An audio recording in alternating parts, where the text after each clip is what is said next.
thy money perish with thee. Money is mentioned some 125 times in the whole Bible, with the Old Testament leading with some 101 mentions and the New Testament limping behind with only 24 references. I thought you'd be interested to know that there are 4 verses in Genesis 17 referencing money as down payments for slaves. Slavery is as old as man. Slavery was never God's idea but men's way of bragging about their wealth. The ultimate weapon to lord over the poor. Believe it or not, money is quoted some 32 times more in the book of Genesis than in all the other 87 books of the Bible. Thy money perish with thee. The genesis of sin and the genesis of all evils found their roots in the love of money. The psalmist and the wise man did not value money more than life itself, since it gets mentioned only once in both books of Psalms and Proverbs. Job and Ecclesiastes agreed to, after referencing money only twice. Thy money perish with thee. The genesis of sin and the genesis of all evils found their roots in the love of money. The New Testament also stayed clear from money mongering, since is only referenced in only 6 books, with Matthew leading the pack by 8 mentions. The first instance of money had to do with paying taxes in the book of Matthew, the very thing we all hate to do. American billionaires are angry and cussing President Joe Biden for imposing a 20% wealth tax on them. What greed and selfishness!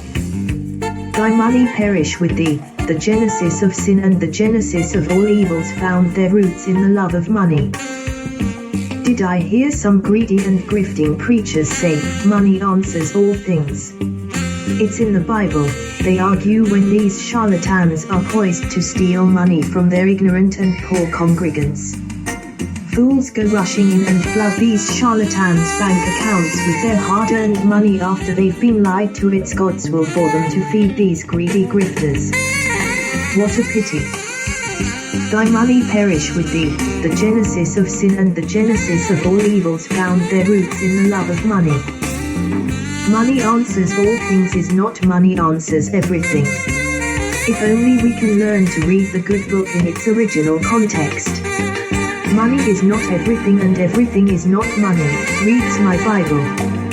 There's a total of $40 trillion in the world today, and yet the same world cannot afford to buy peace. Everywhere it's war. Thy money perish with thee. The genesis of sin and the genesis of all evils found their roots in the love of money. And now abides faith, hope, charity, these 3, but the greatest of these is charity. Love is God's greatest gift to men.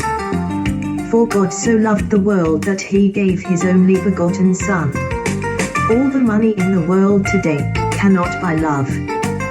Is it lawful for us to pay taxes? The religious hypocrites tempted Jesus in their evil trap, poised to accuse him of treason if Jesus had said no.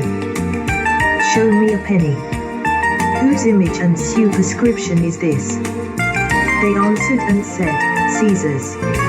And he said unto them, Render therefore unto Caesar the things which be Caesar's, and unto God the things which be God's. Thy money perish with thee. The genesis of sin and the genesis of all evils found their roots in the love of money. Jesus was effectively saying, all the money in the world does not belong to God but to the man or woman whose portrait is embedded in that coin or note. The money you place in the offering basket in your church is not worth more than the money placed on the betting table at the casino. Why? Because it's the same money and God doesn't own or need it. Money prayed over in the church or synagogue is not more blessed than money used elsewhere. $20 in the church or synagogue is worth $20 everywhere. Thy money perish with thee. The genesis of sin and the genesis of all evils found their roots in the love of money. Judas Iscariot sold Jesus Christ to the religious leaders for 30 pieces of silver, and yet the same greedy man did not get around to spend his blood money. Instead of becoming a millionaire, Judas became the first recorded case of death by suicide in the Bible. The love of money is the root of all evil. Thy money perish with thee. The genesis of sin and the genesis of all evils found their roots in the love of money. Money cannot answer to love and buy it. Money can't save your marriage. It cannot buy you God's forgiveness and certainly won't buy your health when death is knocking on your door. Your most expensive medical insurance is just as useless as all the money in the world to God. It belongs to Caesar. Thy money perish with thee.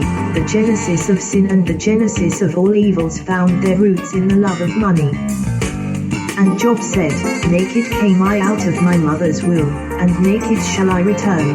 The Lord gave, and the Lord hath taken away. Blessed be the name of the Lord. Deliver us from all evils of this wicked world, Lord. Simon the false prophet thought he could buy the power of the Holy Ghost, but Peter shot back at him, Thy money perish with thee, have mercy, Lord.